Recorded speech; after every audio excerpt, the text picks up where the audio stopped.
This is a revision lesson for AQA Psychology A-Level, Paper 1, Topic Memory. And the particular specification point that we're going to be examining throughout this video is the factors affecting the accuracy of eyewitness testimony, with a specific focus on anxiety. So let's start with what anxiety actually is and what being anxious feels like. So this is an opportunity for you to pause the video and you can check your understanding here for what anxiety is.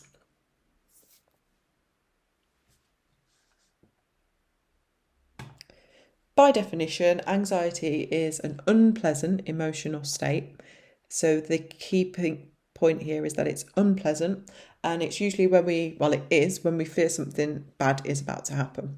So people often become anxious in highly stressful situations, and in this context we are talking about eyewitnesses that have witnessed a crime or a violent event. So anxiety tends to be accompanied by physiological arousal. Now that word physiological means sort of bodily changes. Physiological arousal is referring to bodily changes such as increase in heart rate, shallow breathing or breathing sort of increasing, sweaty palms, you might notice pupils dilating, dry mouth, so saliva is inhibited. All of those physiological changes take place in the body, and because the effects that anxiety has physiologically, that prompted a lot of research into eyewitness testimony and how arousal or anxiety can have implications on our memory. So if you just look at the following images.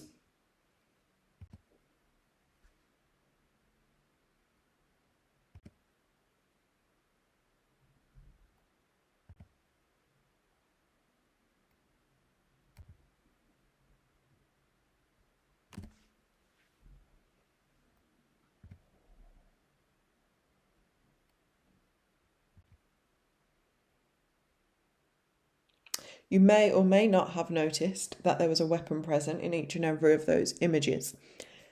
Now, this phenomenon is what psychologists refer to as the weapon focus effect. And this is the idea that automatically as humans, maybe in an anxious state or just generally, the weapon focus effect in violent crimes, the arousal can cause us as witnesses to focus on that central detail to the event, which would be a weapon if there's one present, rather than the peripheral details which would focus on what the person looks like, what they're wearing, and any other sort of maybe insignificant events that are around. So the weapon focus effect really is that important key term here, in that researchers found anxiety causes an individual to focus on the weapon and not the person holding it. So that prompted research by Johnson and Scott in 1976 to investigate the effects of anxiety on eyewitnesses. Now, it's really important key detail here that this was a lab experiment. So participants were told they were taking part in a lab experiment, and unbeknownst to them, whilst they were sat in the waiting room, an argument which was completely staged was taking place in the next room so that they could hear it. And this was an independent measures made up of two separate groups. Participants completed one condition only. So they were either in the low anxiety condition, which is after this argument, a man walked through the waiting room with a pen in his hand and grease. Or they were in the high anxiety condition, where there was the additional sound of breaking glass and the man walking in holding a paper knife covered in blood. Now, what Johnson and Scott did in their procedure was ask the participants to identify the man from a set of 50 photographs. Their findings were that almost half of participants in the low anxiety condition were able to correctly identify the man from those photos. 49% is your specific figure there, and that's what the examiners are going to want to see, that you've got that detail. And for the high anxiety condition, your key detail, your key percentage is 33%, or a third, if that is something that sort of sticks in your memory a bit more. So 33% of participants in the high anxiety condition were able to correctly identify the man holding the paper knife. So in conclusion, this sort of supports the weapon focus effect, where it demonstrates that witnesses' attention narrows to focus on a weapon. It's the source of anxiety. It is what naturally you may or may not be drawn to, as you've seen in those images. Now, regardless of whether you were drawn to the weapon or not, what you have to understand and what you have to articulate in the exam is that the presence of a weapon can decrease the accuracy of eyewitness testimony if they're asked to identify a perpetrator, simply because they ignore all the other details of what the person looks like, what clothes they were wearing, etc., and are drawn to that element of the weapon. So that's just one piece of research that you will need to know if you are given an essay question on the research into the effects of anxiety on EWT. We're going on to another pause point now. What is a natural experiment? So in about 5 seconds time, there will be a definition on the screen. But if you want to pause now, have a think and produce your own definition to see if you are correct.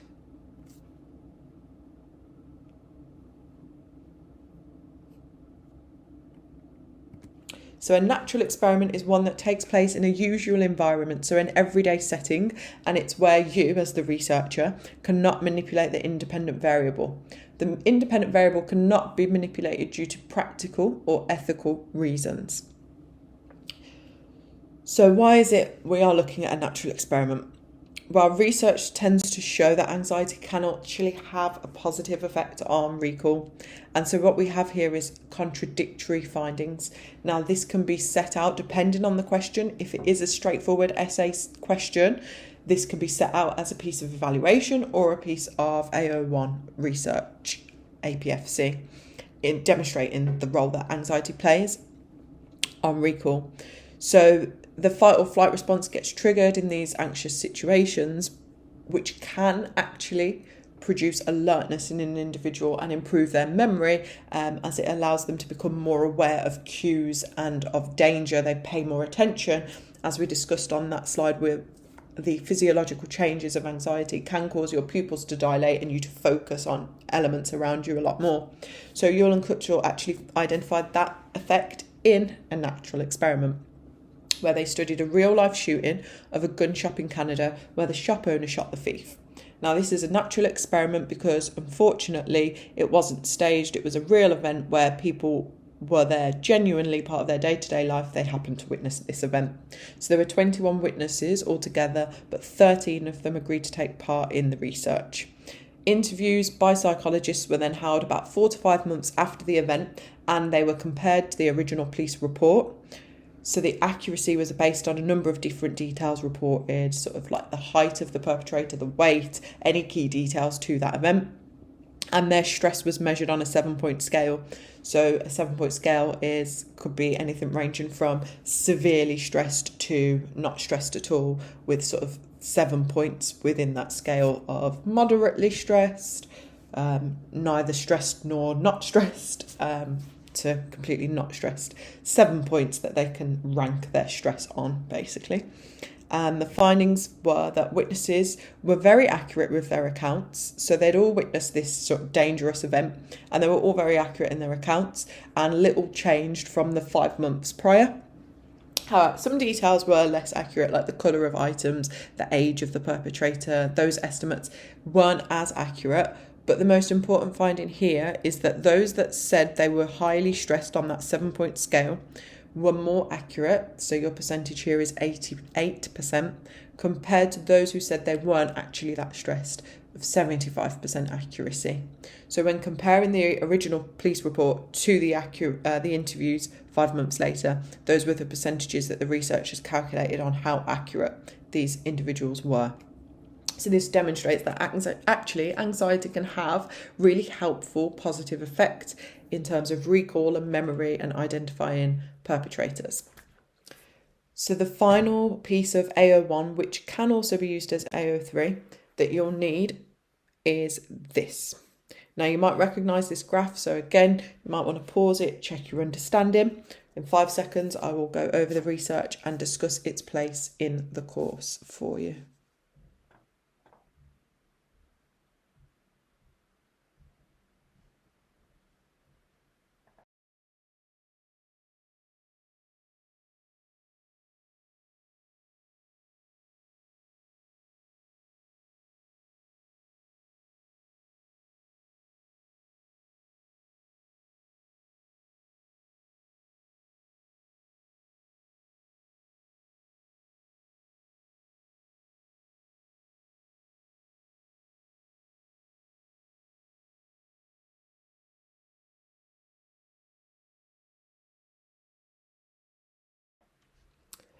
Okay, so the first key thing we need to recognise is that this is called the Yerkes-Dodson law, and it was produced by Deffenbacher in 1983.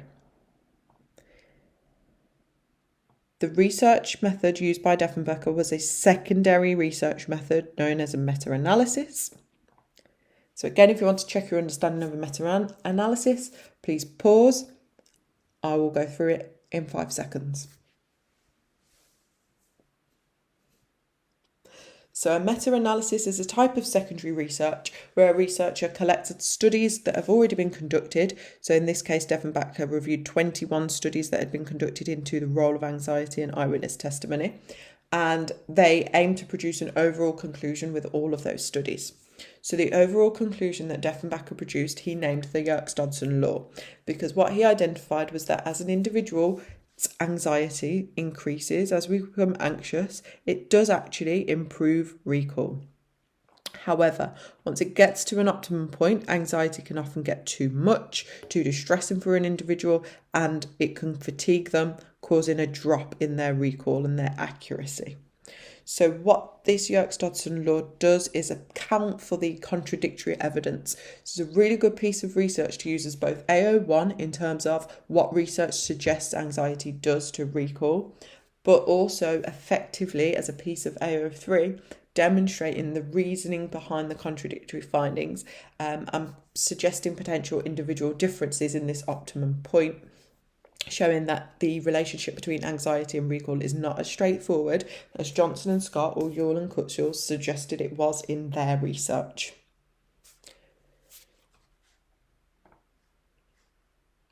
So let's now move on to discuss how we can produce 3 effective evaluation points on the research into anxiety and eyewitness testimony.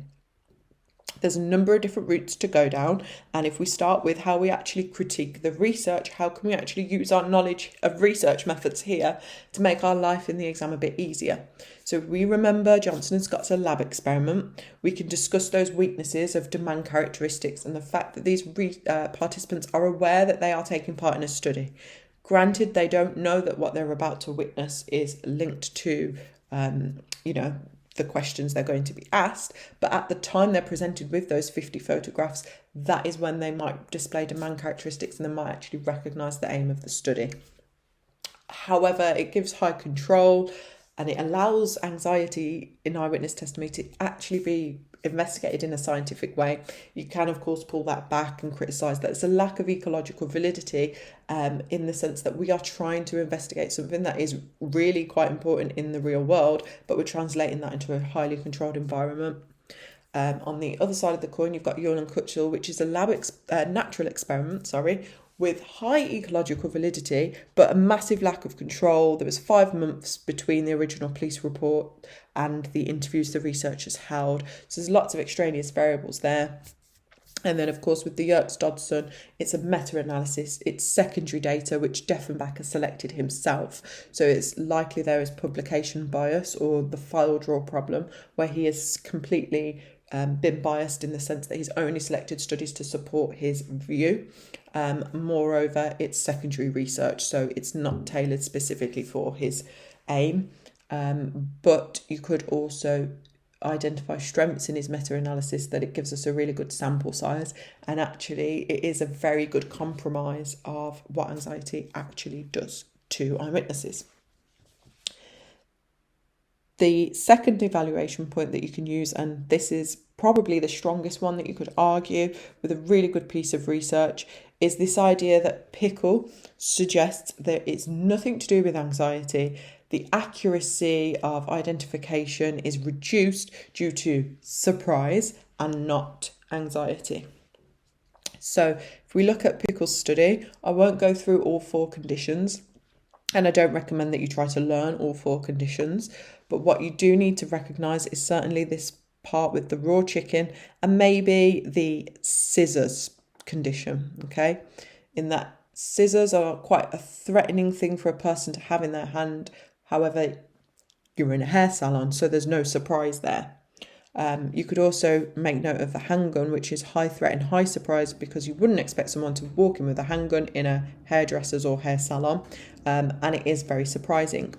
But this raw chicken element is vital to the study, because in this condition there was an element of high surprise and identification was not accurate. So there was no threat of the person holding a raw chicken, but it was a very surprising thing to witness, and individuals were less likely to identify the person holding that raw chicken, which demonstrates it's not necessarily anxiety that reduces recall, but surprise instead. And this study is really quite important because it encourages researchers to consider other contexts and to consider that it's not just anxiety that affects the accuracy of recalling eyewitnesses, but also surprise. Finally, the last evaluation point you could use if given an essay is individual differences. Now, there's lots of individual differences that can affect this, within this topic, but the one I've chosen to focus specifically on is the emotional sensitivity of a person. So there are lots of different personality characteristics, like if a person is introverted or extroverted, but the ones we're going to focus on are if a person is neurotic or stable. So neuroticism refers to the fact that an individual is prone to experience negative emotions like worry, anxiety, overthinking, etc. Compared to someone who is stable, who is quite rational in their thinking and balanced in their judgments. What both Yuille et al. Did was assess participants for their personality characteristics and labelled them as either neurotic or stable. And their findings in their study found that stable participants had much better accuracy with their stress levels, and the opposite was true with neurotics. So as neurotics became more stressed, their accuracy decreased.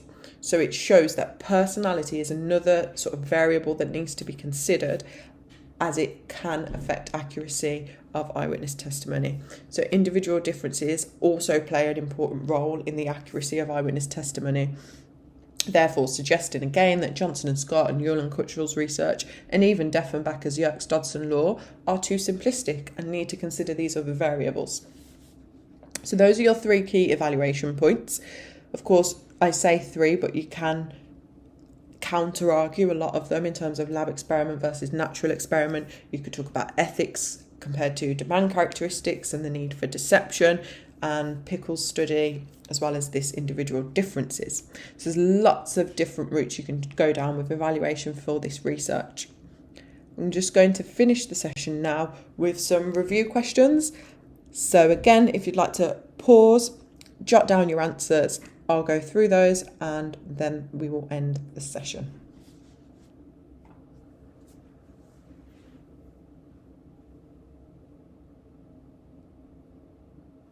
Okay, so what I'm looking for with the first question is you recognise a lab experiment is in a controlled environment with manipulation of the independent variable, and a natural experiment is in an everyday setting or a usual environment with no manipulation of the independent variable due to practical or ethical constraints. The findings of Johnson and Scott were that 49% of participants in the low anxiety condition of the greasy pen were able to correctly identify the man from the 50 photographs, compared to 33% in the high anxiety condition of the bloody knife. And then in Yuille Cutshall's research, participants who said that they were highly stressed had 88% accuracy, compared to 75% of those who said they weren't that very stressed. And when we talk about accuracy for that, we are comparing their police reports to the interviews that were conducted by researchers 5 months later. Question 3, a meta-analysis is a type of secondary data in which a researcher compiles a number of different studies to generate an overall conclusion. Meta-analysis of the Yerkes-Dodson law conducted by Deffenbacher suggests that anxiety can help improve recall up to an optimum point, but once it goes beyond that optimum point, anxiety can actually make recall worse. And finally, that should say explain one reason rather than on reason. Explain one reason why research into anxiety is flawed. So there's lots of different reasons here. Again, you can talk about ethical issues and the deception that Johnson and Scott put their participants through, the psychological harm they might have faced. You could talk about the natural experiment of Yuille and Cutshall lacking control in terms of the interviews were conducted 5 months after the police reports. You could also talk about the demand characteristics in Johnson and Scott's study, or you could evaluate, of course, the fact that Yerkes-Dodson law relied on a collection of studies conducted weren't specific to his aim. There was publication bias in that he might have selected studies to support his view. And that reaches the end of our session. Please look out for my next video, which will be centred around exam technique of 16 markers, specifically on research. Thank you.